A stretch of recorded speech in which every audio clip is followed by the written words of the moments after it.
everyone. I'm not going to spend too much time setting up the video or framing what this is all about. I'm just going to basically get right to this article. But I will say first and foremost, before I do get into it, is reason.com, Reason Magazine, or just look for Reason. It's a libertarian publication. It's a magazine that's produced out of the United States. And the contributors, like folks such as Nick Gillespie and many of the other fine folks at Reason, do a great job.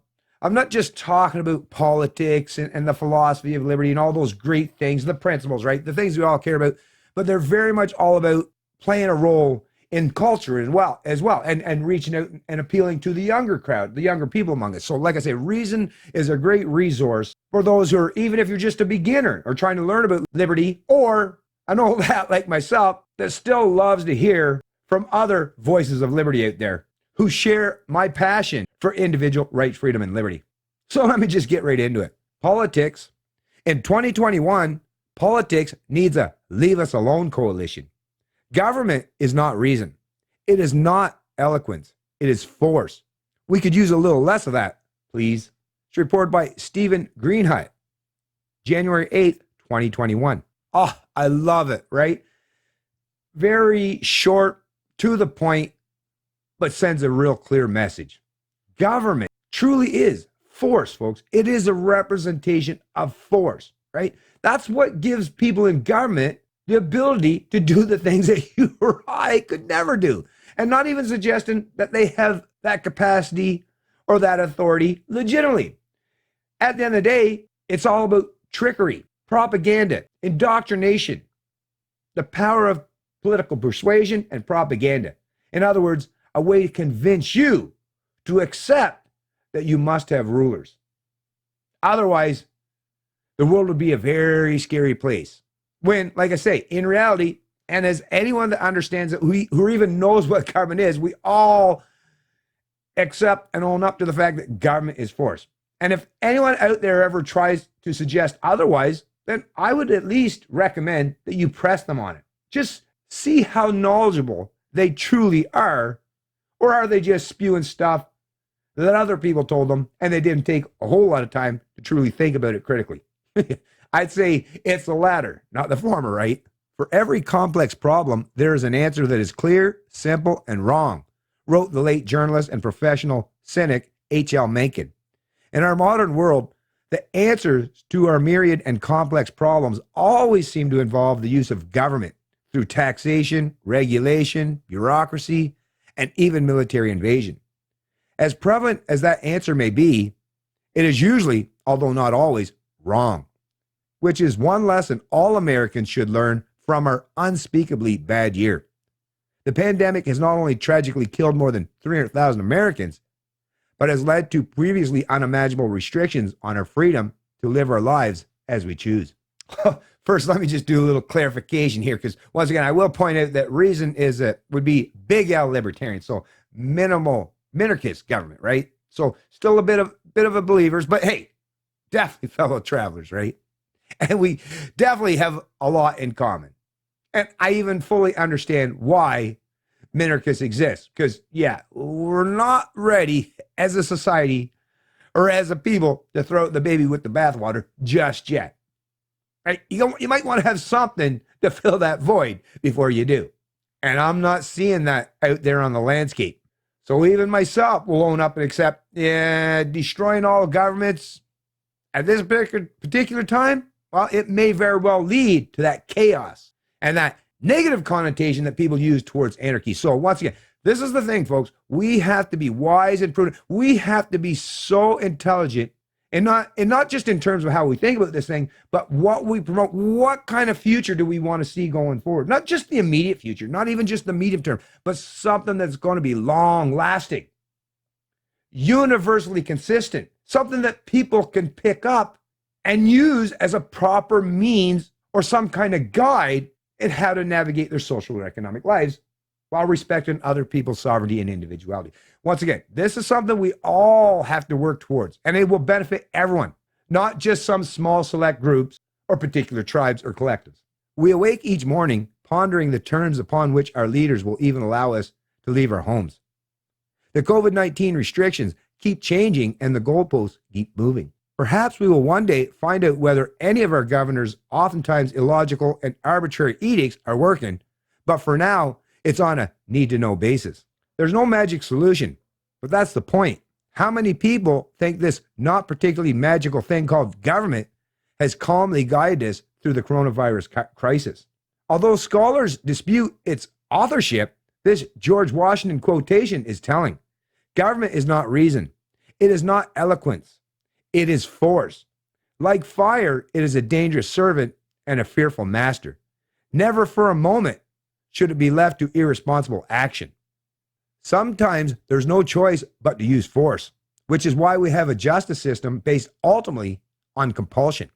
Our society, however, was founded on the idea that individuals generally know what's best for themselves and they should be left alone to pursue their dreams, free from unchecked dictates, albeit within a framework of checks and balances. The founders knew the easy button governmental solution often is worse than whatever problem it was trying to solve.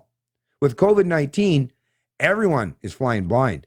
We need some rules during unusual times, but when we transfer too many decisions from individuals to government, we give imperfect politicians and regulators power to make choices for us based on their limited insights and political interests. In the past year, we've also experienced the most vicious national election in our lifetime. Conservatives have argued that this was a Flight 95 election, referring to the 9/11 flight that crashed into the Pennsylvania field. As Vox summarized that argument, America has been hijacked, and electing Donald Trump is their last chance to storm the cockpit before it crashes. Now that he's lost, it's no wonder that the craziest Trump supporters are talking openly about secession, martial law, and even civil war. If one claims that a rigged election loss means the destruction of everything we hold dear, one shouldn't be surprised that people become radicalized. Some elements on the left haven't been much better, as they viewed GOP control of the federal government as tantamount to fascism. As America's political and cultural disputes become akin to tribal warfare, it is easy to forget about the solution that was embedded in our Constitution, a document that both sides at least pretend to still care about. The founders limited the power of the federal government, reaffirmed the pre-existing natural rights of the citizenry, and created dispersed layers of power to limit misuse of government muscle. We need to relearn those ideals. Long before Trump tore apart our fraying social fabric, conservative political activist Grover Norquist talked about the Leave Us Alone coalition. The idea is simple, compelling, and in perfect harmony with the nation's founding principles. We need not agree on religion, share the same cultural preferences, or come from the same regions, but we can unite in the belief that the government should basically just leave us the hell alone. Yeah, I know it said heck, but I felt hell emphasize that point a little bit more. Norquist portrays two warring factions. The nation has a takings coalition that views the proper role of government as taking things from one group and giving them to someone else. This includes the public sector unions, the social welfare industrial complex, and utopians who want to rejigger society. Then, he notes, there's a group that does not want government to give them something or take something from others. They just want to be left alone. And I would ask you, what kind of people would you want to surround yourself? Would you want to be your neighbors, your coworkers, your friends, and maybe even your family members, right? The ones who are busybodies, who constantly want to dictate, control, and steal from you, or the ones who are just saying, you know what, you do you, I'll do me, and just leave me the hell alone, right? Because that, at the end of the day, is what libertarianism, is what a free society truly entails and encompasses. And as we're seeing, libertarians are very much in a minority or a minority status in either of our countries. Most conservatives believe themselves to be part of the latter coalition, yet that's an increasingly preposterous position.